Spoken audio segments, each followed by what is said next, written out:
You are watching Meet the Poet. My name is Florrie, and today I'm joined by the one and only Roy McFarlane. To all those gliding towards the sunset, beautiful is your name. Roy is the Canal and River Trust Poet Laureate. He is a former Birmingham Poet Laureate and a former poet in residence at Starbucks. Now we've got a sort of water-based episode coming up. It's a really good one. I had so much fun chatting with Roy. So if you enjoy it too, do drop us a like and a comment.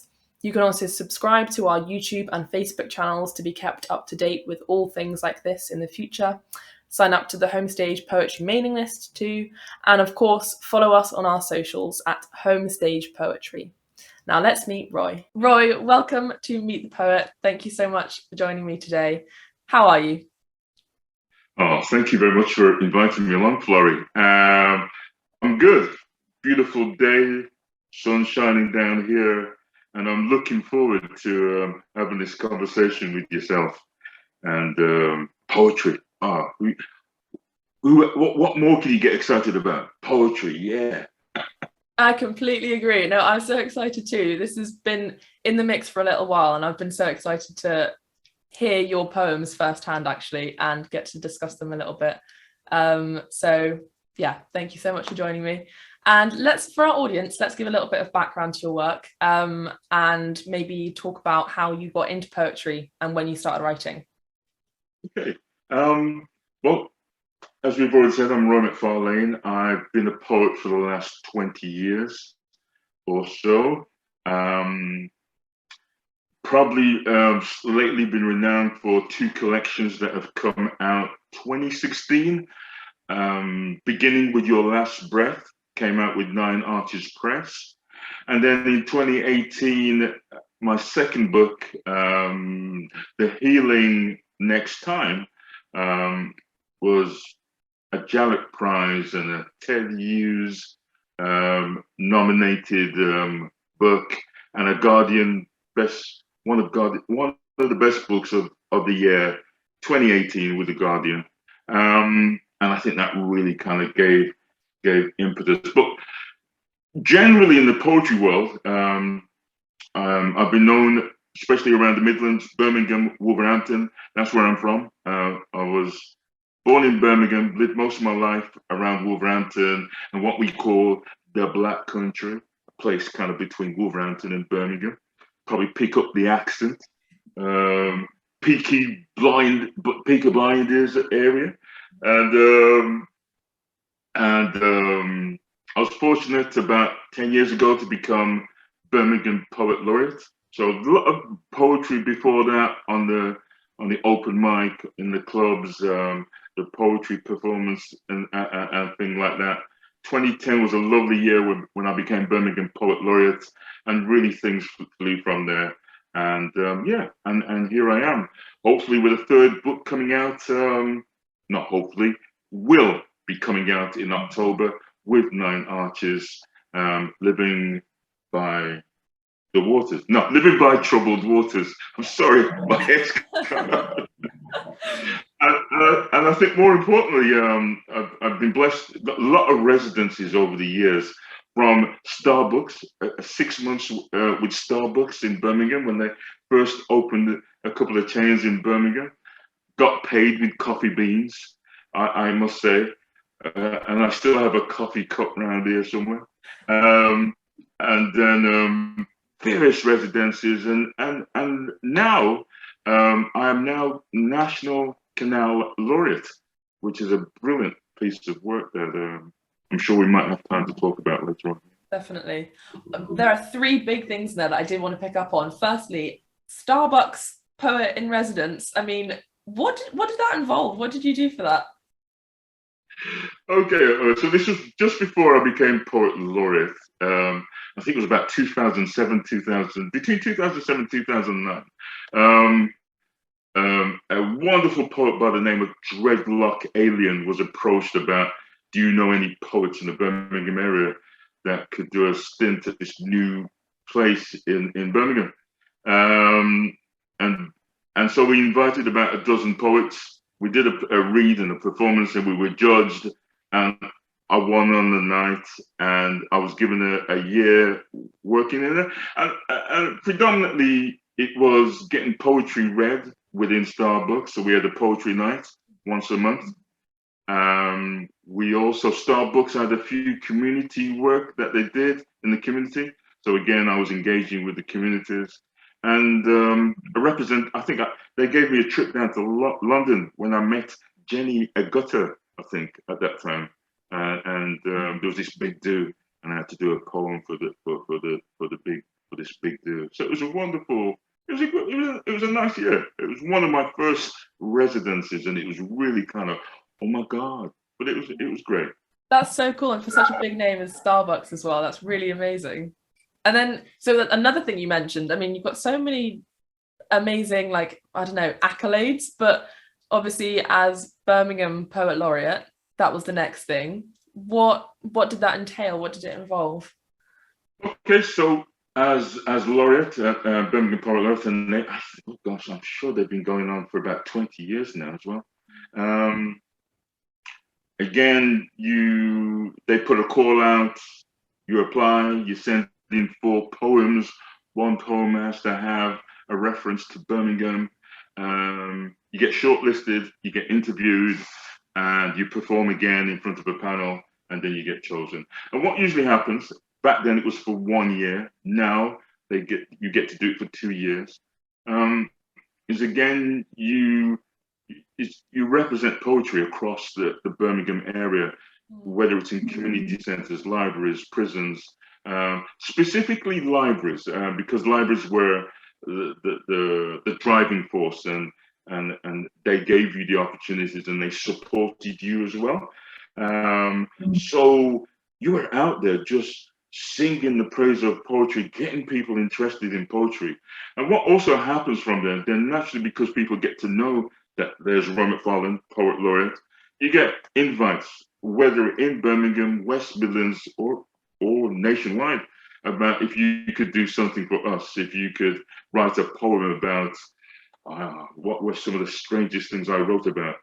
I think I got a little bit of time where I was in this landscape, this beautiful country retreat. I can't remember now, but I had to write poems there, and everybody who came in, I would have to have a conversation with them.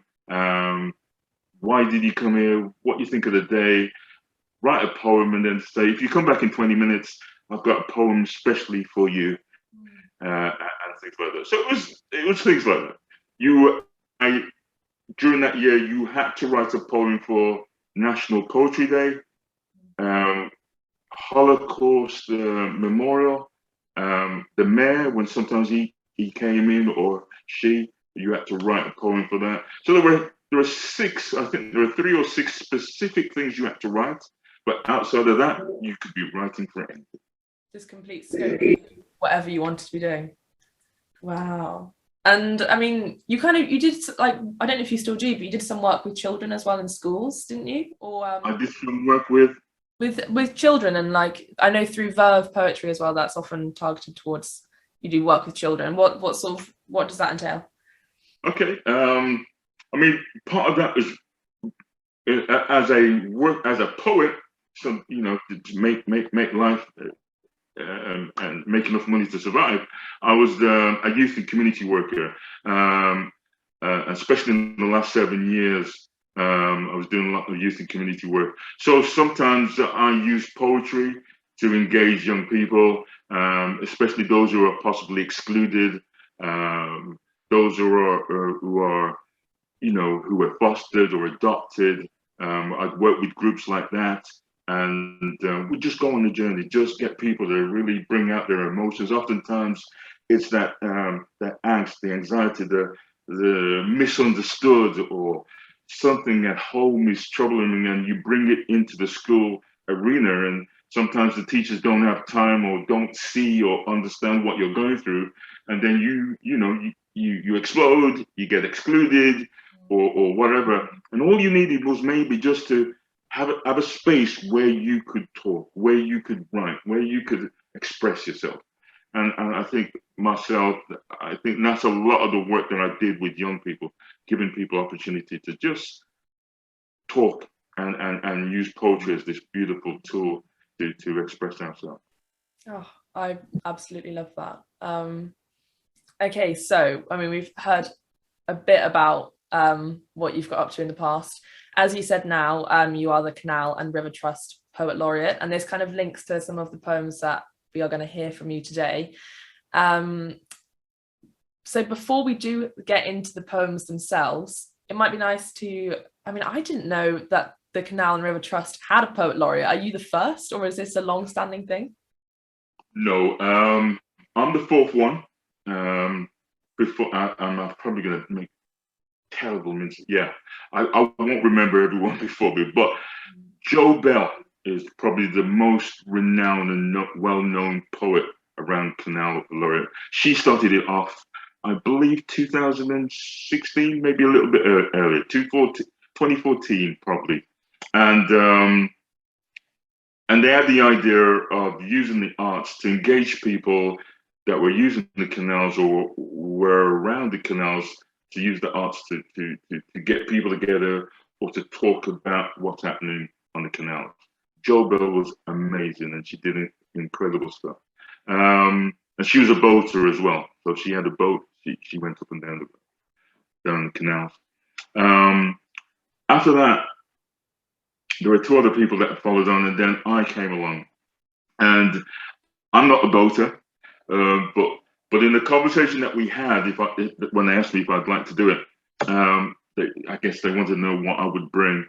And for me, I grew up in Tipton and around Wolverhampton, and we've got canals going through our backyards, and these were either places of shortcuts, places we laughed and played around, or you take your girlfriend down there. I know, how exciting is that? But that was back in those days. And so I said that as much as it's for boaters, imagine the stories you can tell about canals in the backyards of these urban cities. There were these beautiful outlets that you'd be there with your brick houses, and then you just step over somewhere, and suddenly there's this beautiful waterway, there's greenery, and it's yours. I mean, you could jump across the canal or walk along or swing from a bridge or whatever, but this was your area where you grew up, and you had a little taste of nature in your backyard. And this is what I want to bring out in some of the poetry and the conversations that I'm going to be having with communities across the UK. But not only that, bringing it back to the present moment, during lockdown, there were no much spaces in Tipton for us to go. But the canal, again, that cut through Tipton, was this beautiful place that you'd walk along, and you could walk for miles, and it was just surreal. For the first time in my life, I didn't notice so much of nature. Suddenly I'm starting to find out things about herons and coots and cattails, and these things I never knew. I just had to take a picture, Google it. Oh, that's a coot. I started to write poems, and I think for mental health, for well-being, it's such a beautiful space for us to use for our well-being. Absolutely. I mean, the way that you describe it, it sounds so special. And I think, I mean, I have more questions that I want to ask about this laureate tenure that you're in the middle of, and how you write about water. But I think actually it's probably time that we heard one of your poems. So I'll hand over to you for your first poetry reading. Now, this is in 3 parts, but I'm only going to read 2 parts of this one.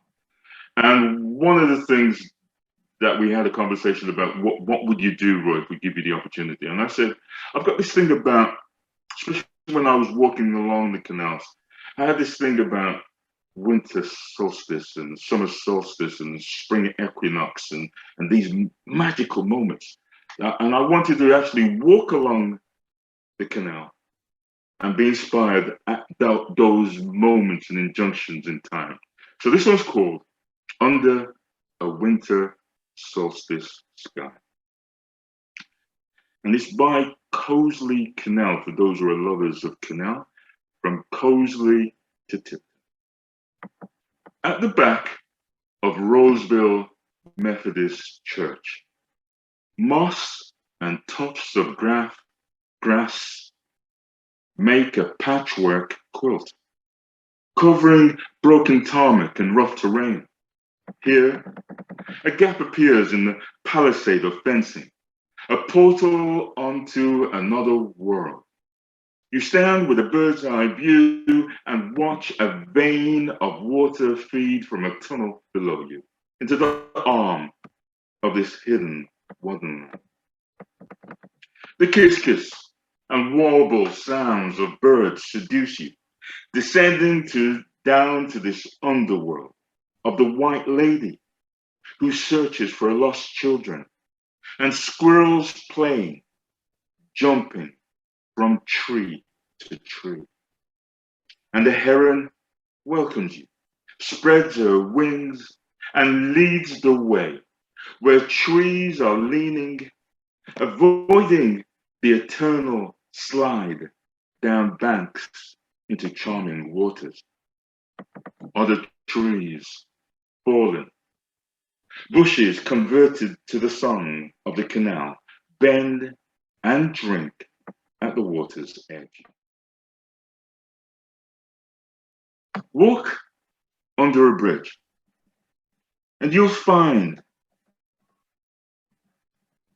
on a steep bank a discarded bumper, McDonald's cup, a Coca-Cola tin, and a running shoe, a reminder of the world above.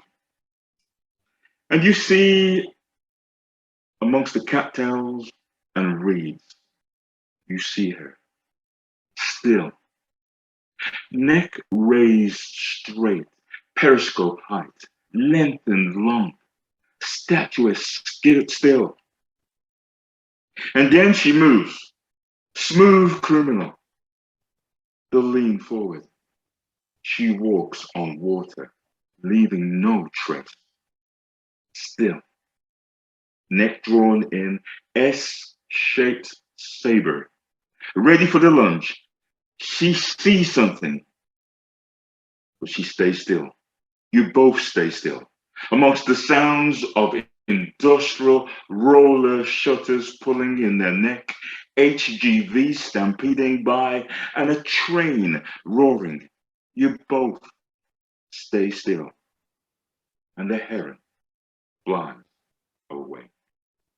Thank you. Beautiful first reading. I love the purpose of this heron, how it's kind of this guide through the waters, and it's charming and seductive like the waters, but also slightly menacing and dangerous with those words smooth criminal. I think it's brilliant. And I also really like the idea of the locks being these ancient keepers of waters and how they're kind of like a conduit to the past, all that it's seen and done, but also the people, because you mentioned like the industrial waters and the leisure waters and the working waters.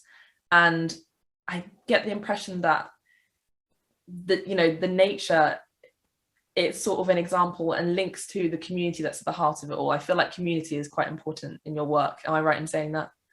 Oh, absolutely. Especially now that I'm having conversations with different communities, and whether they be in Tottenham, whether they be in Burnley, it's just so intriguing, the communities that are built, because these are places that were, I guess, canals were created during the Industrial Revolution. So the carrying of cotton, carrying of wool up in the north, maybe the carrying of steel down here, and coal down here in the Midlands and in the south, in London, whatever that might be. And so those places become where people used to live that were working class people are now maybe the places of migrationary communities, still places of working class people. And so what are their stories? How do they survive? And how does that canal breathes life into a community today? And especially with the Waterways Trust, the Canal and Waterway Trust, they are really working so hard with communities that are living by these water.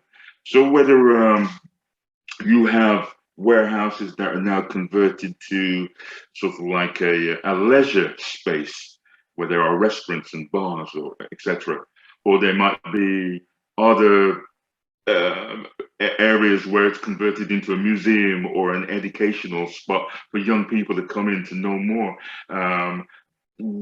These are the things that are evolving around the canals, and how does that affect the communities that live there? And I just had a recent conversation with a boater that's saying, you know, the boaters are often saying, well, this is our place. And then sometimes you might meet a bunch of young people who've got no community center to go to, no youth center, are amassed around an area by the locks because they can sit on the locks and chill out on the locks, and they can be seen intimidating.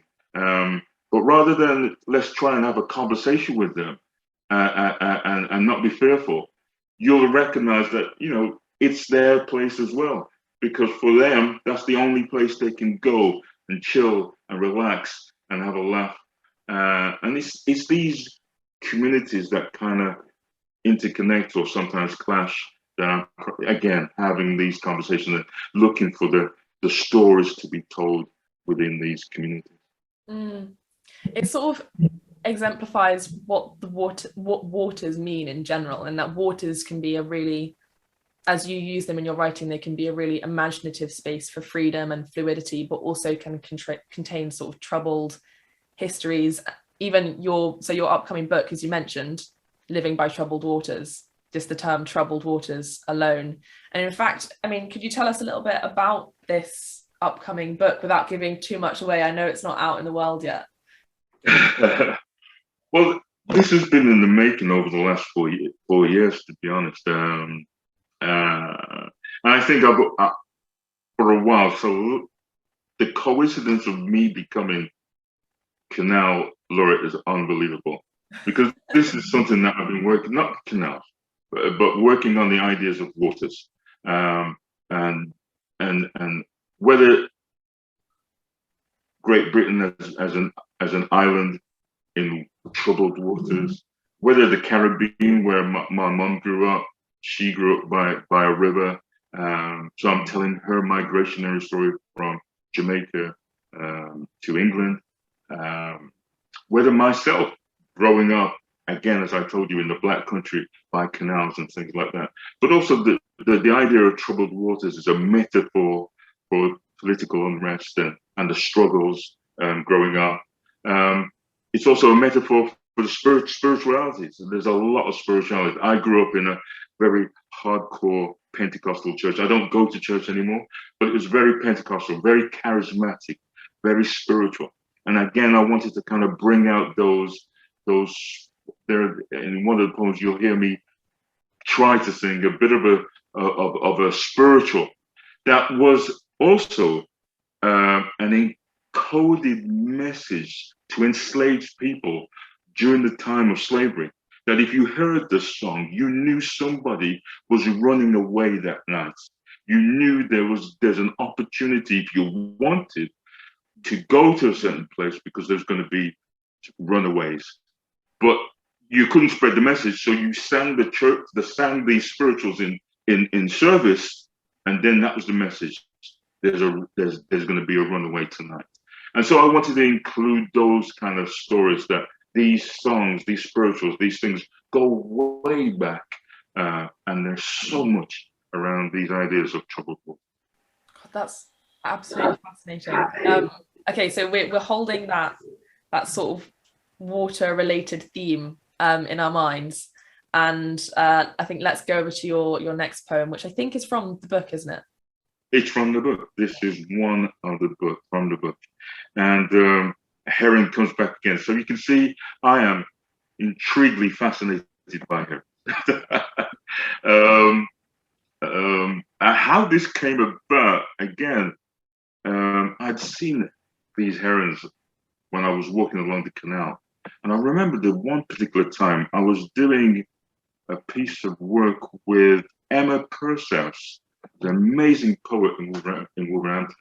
And she got, I think she got about a dozen, was it about half a dozen? She got half a dozen poets on a summer's day, just the year before lockdown, to talk about the canals and talk about the stories of Tipton. So it wasn't just the canals, it was the stories of Tipton. And then we were able to perform our poems as we walked along the canal. So there were these junctions and spots where we would stop, we would perform to the public and keep on walking along the canal. And there's one time along the canal, there was this amazing heron that flew past. And the sound of his wings, the span of his wings, oh, it was incredible. And from that moment, when I saw that heron, I wanted to know more about herons. And so this one is to the heron who stood with me in the ruins of another Black man's life. To the heron, long and lean, standing still on the corners where the waters bend. To the heron, gracefully grey, poised at the water's edge. To the heron, painted in the tapestry of reeds, waiting, waiting. I want to learn the art of waiting in these dreadful times. Thick, engulfing, choking times. To the heron, long-limbed, taking 1, 2 steps, stretching those wings, leaping like Michael Jordan, to rise in brilliance. To all herons from the lineage of Bennu, he who came into being by himself. To the heron who left school, real cool. To the heron lurking late in summertime. To the heron with the slow wing beats of a double bass on a jazz June evening. To the heron motionless, still, standing still.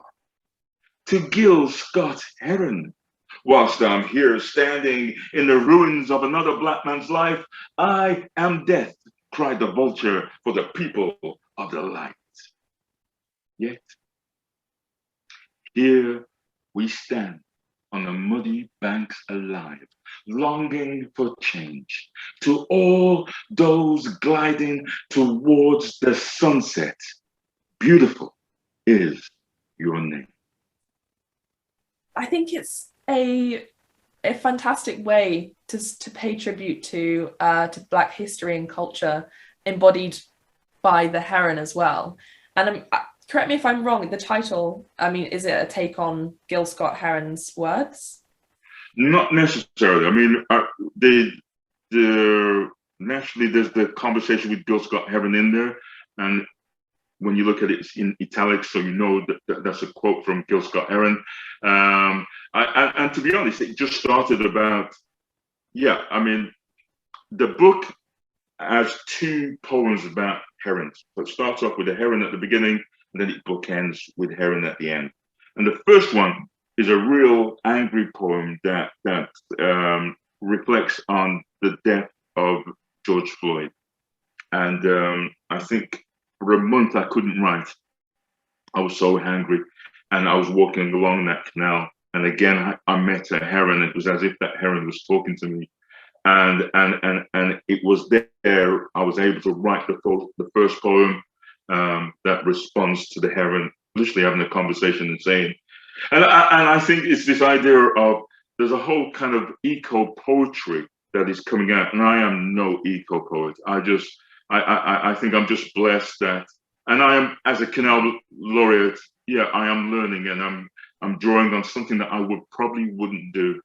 And again, with the heron, with this walk along the canal, and with a lot of eco poetry that is coming out now, there is this kind of linking that with either your heritage, with your gender, with your sexuality, with identity, but yet still bringing out the beauty of that, the environment that's around you. And it's having this conversation with the environment, but equally acknowledging the individual as part of that environment. And whether that environment becomes a metaphor, and I guess the heron is this lone individual that is surviving, trying to be beautiful, standing tall on what's announced on the riverside, and it's quite interesting. Every time you look at him, he is so watchful, so watchful. The closer you get, you'll be barely if you can get 2 meters, or because he's watching you, and then he'll fly and he'll bounce down to the, and you keep walking down, he's watching you and he'll fly. Like a seagull will kind of watch you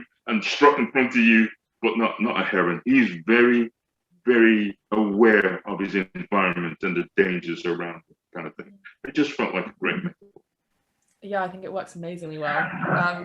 There are just so many bits of the poem that I have nothing particularly to say about, other than I love it. Just like, there are so many beautiful lines. I mean, the way it ends, to all those gliding towards the sunset, beautiful is your name, is just sort of, it requires silence. I think you say that and it's just sort of, everyone sits back and just goes, oof, well. But again, this, as you mentioned before, kind of this solace with nature comes up. When you say, I want to learn the art of waiting in these dreadful times, kind of learning to slow down, I guess, and find that pause and waiting despite atrocities that are going on. And I just, the heron, you really did crack it by choosing that heron. I think it works perfectly for what you're doing here. So all I have to say is a beautiful poem, essentially. And I wonder if we should head over to the next poem, which I think is Mothers of Love. Oh, Mothers of Love. Yeah, this is so part of the new book wants to acknowledge my mother. All 3 collections, and I'm just, for those who are watching, 3 collections you can get, or 2 collections you can get from Nine Arches. Tell stories of my mother, and my mother comes up in every collection. And in this particular one, growing up in the church, there was this thing that you had to acknowledge all the female elders that were in the church.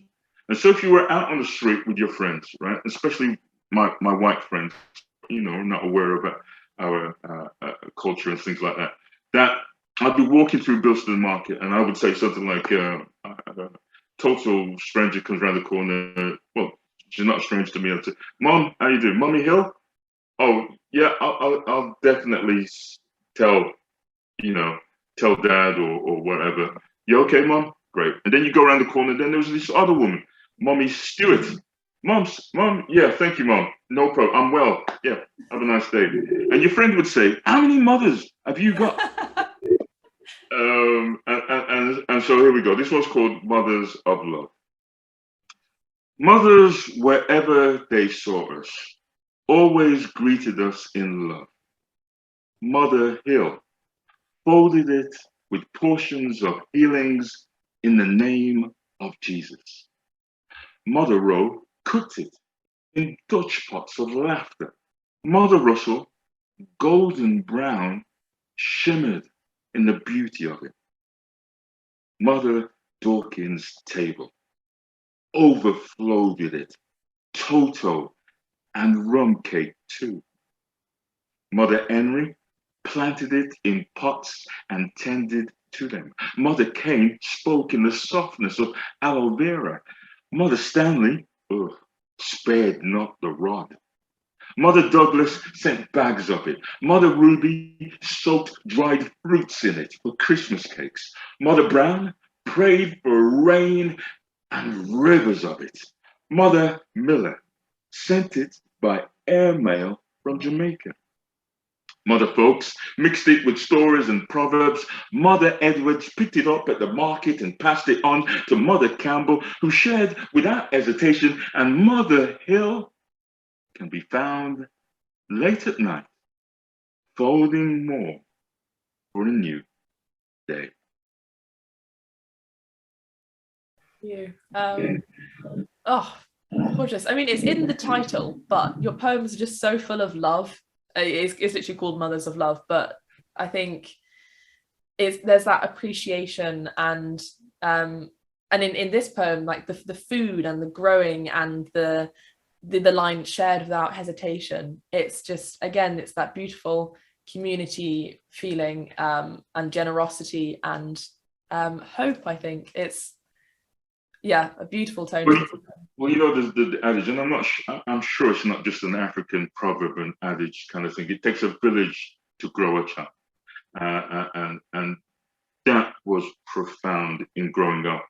And whether we were a migrationary community, so my parents were kind of the first Windrush, maybe 10 years late after 1948, they came around 1958, but you would still consider them the Windrush community. And for those who might not understand the Windrush terminology, in 1948, after the World War II, one of the first boats to come here as an invitation, we were called over as British citizens and part of the Commonwealth to come and support and help the rebuilding of Britain, as it were, after the World War II. And so many Caribbean folks came during that period of time, almost like there was a love for the mother country because they saw the Queen, and before that, the King as their king and their queen. So they came to make things better and rebuild. Unfortunately, we know some of the horror stories when they did come is another kind of story. But yeah, that community, I guess, in that troubled waters, were very close in looking after the children of their own and children of others, whether it was in the church or whether it was out on the streets. You could go to somebody's own, somebody in there, Mother Dawkins. Dawkins, I could just, if I was, hungry, I could pop into Mummy Dawkins and get the biggest meal under the planet and things like that. Such beautiful people, beautiful mothers, absolutely beautiful. And I think that's also why it's so important the work you're doing still involving the community. And I mean, I wonder how much that community sense still exists to this day. And, all of the talk about people becoming more and more individual and not having that community to touch base with. And it sounds so precious, actually, the experience that you had with that. I was gonna say on a different note, I did wonder about these different mothers that come up. Are the names, are they the real names of mothers you did know, or do they mean other things? What? They're mostly the real names. 2 or 3 are, I couldn't remember certain people, so 2 or 3 are invented names. But yeah, if somebody was to read it, they would recognize some of those names. Yeah, I love that. And then Mother Hill, obviously Mother Hill is the way that you begin and the way that you end. I've probably looked into that too much then, because I did look up Mother Hill and found out something about Mam Tor in Derbyshire. And I was like, maybe this is it, but clearly not. I must look that up. Mother Hill was definitely this beautiful woman, very staunch and very, but she was elegant, she was tall, and she loved God, and she was always going everywhere to people's homes, whether she was bringing the gospel or she was bringing some food. She'd always have some cake or something in her bag, and she'd always leave you with something. She was just an incredible woman, absolutely incredible. And so, yeah, it just felt right for her to begin the story and for her to end it, because it just feels like she just slept on love. She was, she'd be up late at night folding the next set of love parcels to go out the next day. So it just had to be Mother Hill. Oh, that is beautiful. Well, okay, I think, shall we hear your, this is your second to last poem, I think? Okay. Yes, The Act of Love. Act of Love, yeah. Now this is interesting. This is about a tradition. And again, part of the other reason why my third book is focused on traditions and culture. If you come to my workshop, I'm always engaging with poets to look at your journeys, your stories, whether it's Mass as a Catholic, whether it's the reading of the Torah, whether it's the May Day just gone by, the dancing around the pole. I just think these are such beautiful, colorful, majestic. You know, if you're a witch and Mother Nature, so many mythical stories, so many songs, so many things you can tap in and make incredible stories and retain. See, these are the stories that maybe the canon and maybe, I don't know, Oxford and Cambridge might not talk about. But for us, these are real stories that are often not kept and passed on from generation to generation. Some of us from migrationary communities, whether that be the Irish, the Jewish, the Blacks, the Asians, sometimes Chinese, sometimes oh God, these stories are oral stories, oral traditions. And again, what I'm trying to do is capture some of these stories on page because they're so incredible. And this is something that we did when we used to go to church as a young person.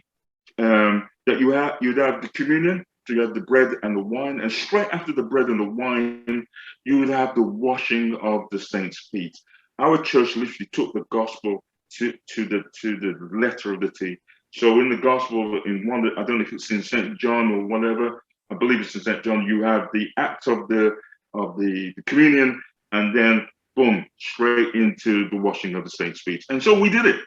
So the men would go to one side and the women would go to one side. Now imagine me as a 14-year-old, 16-year-old, 18-year-old in my nice suit and my tie kind of thing. I don't really want to be washing old men's feet. I want to be washing my mate's feet. And this is basically saying how we got sussed by the elders. Here we go. The act of love. We took off our brogues, leathers, and crocodile skin, folded our silk socks, whilst others, with their clocks and cotton socks, waited for eyes to be distracted by sisters in white singing, "Meet me by the river someday. Meet me by the river, not far away." Old men who knew rivers waited for the pouring of water in enamel basins, waited for the pouring of the Spirit, hands clapping, backs arch, the jerk, the side drop, the top torso wavering in an imaginary wind blowing through the eye. We jostled to wash our best friend's feet, avoided the hard-skinned, corn-heavy, decade-stained feet of old men. But the old souls knew the game, broke the line, changed seating, wrapped white towels around our waists, singing, "And when my Lord shall call me home, happy, happy home, beyond the sky, meet me by the river someday." Our white shirt sleeves rolled up, silk ties tucked away. We kneeled before elders, scooped handfuls of water, washed weary feet, leaving a bowl filled with a cloud of witness. Thank you. Thank you, Roy. Stunning. It's also wonderful singing, I have to say. I'm working on it. It's just, I mean, thinking about what you said before as well, it's really nice to hear these traditions and histories come through into your poems. It feels very much like they're poems that are rooted in a legacy rather than just the current day. Absolutely. Yeah.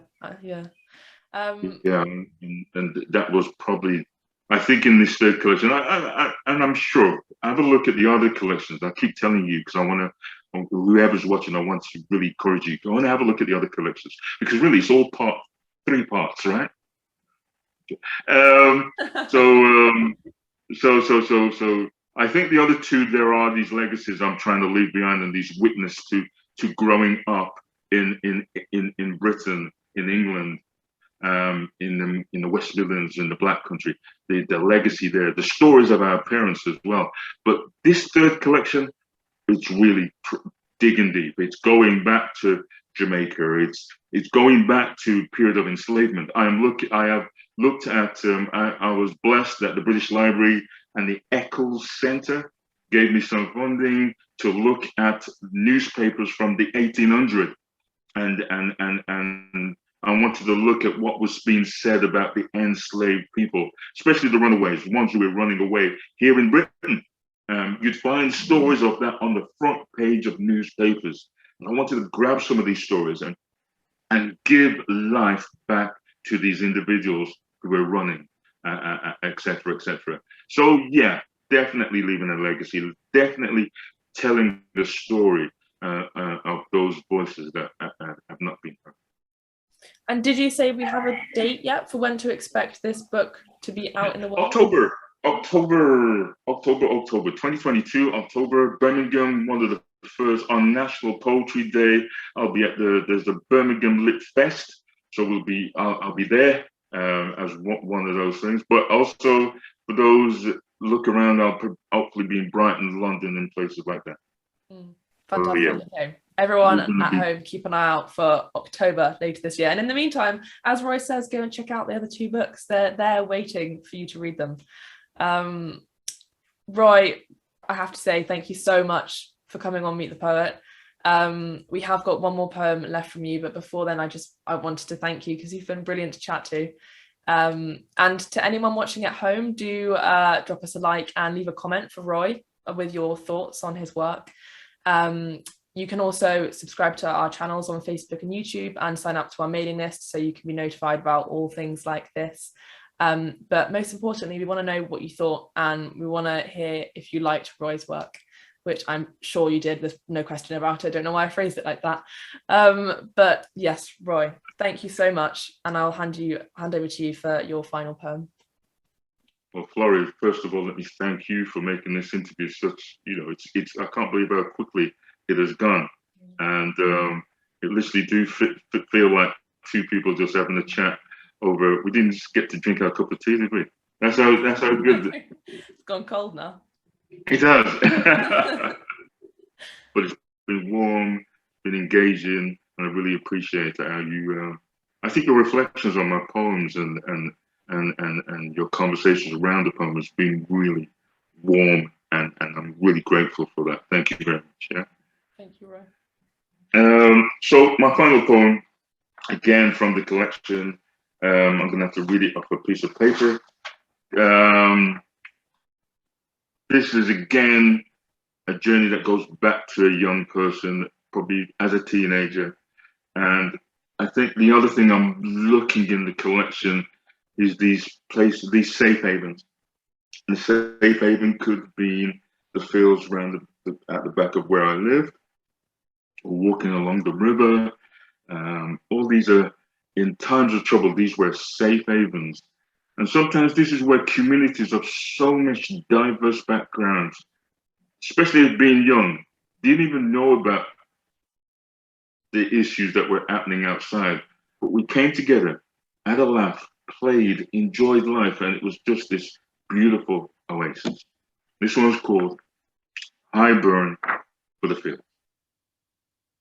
My wonderland, my place of adventures, green domain hidden behind terraced houses on one side and the local factory on the other side.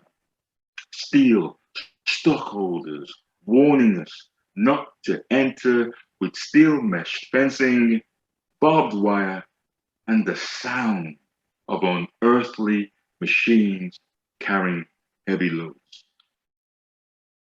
There, in that space, a land would magic into existence in the evening, weekends, and summer holidays. Teenagers seeped in from alleys, broken fences, back garden, and side roads. A space where all people of color came to play. Boys in the center and girls at the edge of our desire. There we bruised, tussled, kicked the ball, knocked the ball in the height of summer. Tall trees at the edge would rustle in the lightest of breeze, only to be interrupted by catch it, followed by a chorus, he drops it. There, the smell of corned beef and fried dumpling from home enticed you, but you'd hold on to the evening, wrestling the dusk on the border. Young girls would join in, holding you just a little while longer. The shared lick of an ice cream, chocolate flakes dipped in vanilla.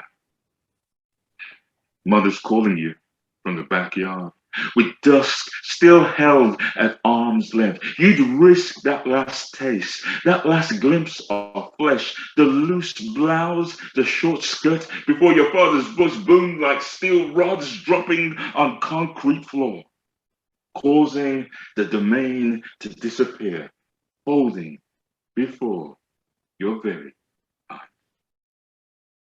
Thank you again, Flora. Thank you. There has been a run of suffocating days. Last night I woke to see the curtain billowing up, lifted by the advent of cooler air. This is not a sign, I thought. The world has been wiped down for prints.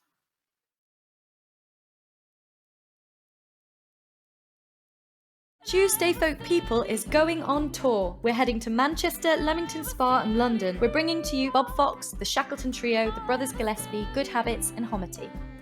Tickets are on sale now, so head on over to our website at home-stage.co.uk to get yours.